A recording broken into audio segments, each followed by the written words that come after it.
호소문. 2008년 MB 특검 조작 의혹 윤석열, 결국 MB 신세 될 것인가? 과거 윤석열 후보는 사기 피의자였던 김건희와의 동거 의혹을 시작으로 2008년 희대의 사기꾼 이명박 특검 조작 의혹, 수백억 장모비리 무마 의혹, 조선일보 비리 무마 의혹, 윤우진 뇌물수수 무마 의혹, 아현동 전 국세청장 비리 무마 의혹, 삼부토건 비리수사 무마 의혹, 나경원 비리수사 무마 의혹 등 숱한 피의자들과 깊은 관계를 맺어오며 비리를 무마해준 의혹들도 모자라 사이비 신천지 압수수색 방해 의혹처럼 특정 무속인에게 정신적으로 종속되어 수사를 무마해준 의혹까지 받고 있습니다. 더군다나 대장동 저축은행 대출비리 무마 대가로 대장동 관계자에게 부친 주택을 매각시켰다는 의혹까지 받고 있는 윤석열 후보가 오히려 적반하장으로 대장동 사태의 책임을 이론 한 푼 받은 적이 없는 이재명 후보에게 전가하고 있어 국민들이 크게 분노하고 있는 실정입니다.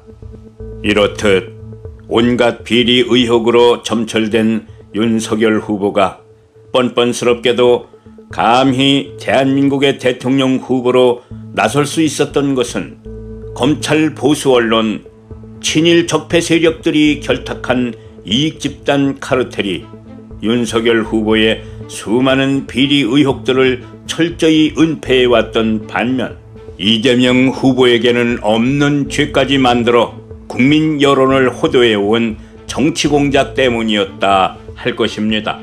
하지만 자고로 인과응보요 사필 규정이라 했습니다. 죄를 지었으면 반드시 죄에 대한 대가를 치르기 마련이며 세상이 인륜을 저버리지 않는 한 모든 세상사는 반드시 바른 길로 귀결될 수밖에 없습니다.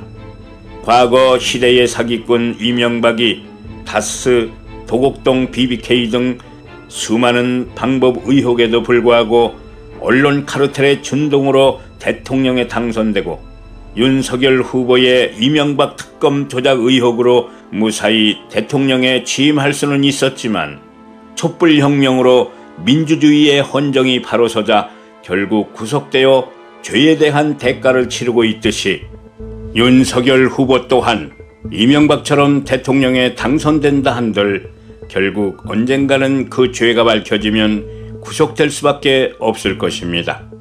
그러나 문제는 윤석열 후보의 모든 의혹들이 세상에 밝혀지고 처벌받기까지 대한민국이 겪게 될 수밖에 없는 고초들입니다.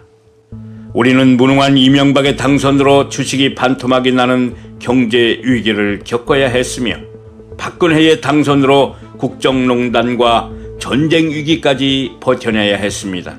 만약 선제 타격과 사드 배치를 공언한 윤석열 후보가 당선된다면 이명박의 경제 위기와 박근혜의 전쟁 위기가 동시에 대한민국을 강타할 수밖에 없다는 것이며 그 피해는 오로지 국민들의 몫이 될 수밖에 없습니다. 하지만 우리 국민들에게는 아직 기회가 남아 있습니다. 윤석열 후보에게 기울어진 언론 지형에 맞서 하루가 멀다 하고 매시간 쏟아져 나오는 윤석열 일가의 비리 의혹을 국민들이 직접 주변에 설파함으로써 여론을 바로잡는다면 경제 파탄과 전쟁 위기를 막아내고 대한민국의 영광스러운 미래를 후손들에게 온전히 물려줄 수 있을 것입니다. 국민 여러분, 윤석열 후보가 국민의 시선에 개의치 않고 국민들의 열차 좌석을 구둣발로 더럽혔다는 것은 개사과에 이어 자신 이외의 모든 국민들을 개돼지로 간주하는 세계관을 명백히 반영한다 할 것입니다. 우리 아이들이 앞으로 사람으로 살아갈 수 있게 될지 아니면 개돼지로 살게 될지는 오늘 국민 여러분들의 참여와 선택에 달려 있다는 것을 결코 잊지 말아 주십시오. 초심 백은종, 그 투쟁의 기록 개벽이 출간되었습니다. 개벽은 이명박이 대통령으로 당선된 직후부터 시작되어 구속되기까지의 여정을 기록한 안티 이명박 투쟁의 역사입니다. 노무현 대통령 분향소를 침탈한 천인공노할 사건과 독도소송을 함께한 이재명의 이야기, 그리고 이명박 독도 발언의 진실이 담겨 있습니다. 이재명을 저격한 김부선의 실체가 궁금하십니까? 윤석열 검찰이 백은종을 사찰한 이유가 궁금하십니까? 개벽에 모든 이야기가 담겨 있습니다. 시민운동가 백은종과 서울의 소리에 힘을 보태주십시오. 여러분의 지지와 성원을 기다립니다. 감사합니다.